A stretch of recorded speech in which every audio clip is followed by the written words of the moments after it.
ऐसे अफराद जिनको खारिश हो चुकी है, जिनको यानी कि रैशेज आ गए हैं जिस्म के किसी भी हिस्से पर, अक्सर अफराद को फेस पर पिंपल्स इतने निकलते हैं, उनकी स्किन रेड हो जाती है, स्किन में जलन होने लग जाती है।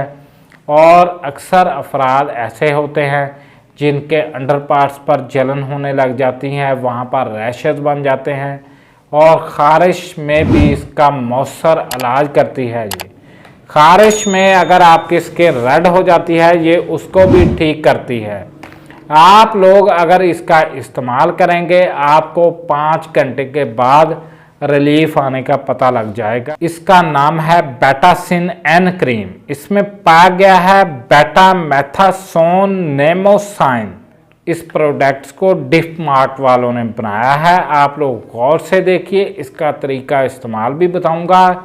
जब भी आपने अगर फेस पर इसका इस्तेमाल करना है तो फेस को अच्छे से वॉश करना है, खुश्क कर लेना है। उसके बाद आपने इसका थोड़ा सा मटर के दाने जितनी क्रीम को निकालना है, निकाल कर आपने इस्तेमाल कर लेना है। इस्तेमाल करने के 5 घंटे के बाद आप ठीक हो जाएंगे। आपके बाजू पर रैशेज बन गए हैं, जिस्म के किसी भी पार्ट पर बन गए हैं, तो आप लोग इसको ठीक कर सकते हैं। हमारे चैनल को सब्सक्राइब करें, वीडियो को शेयर करें।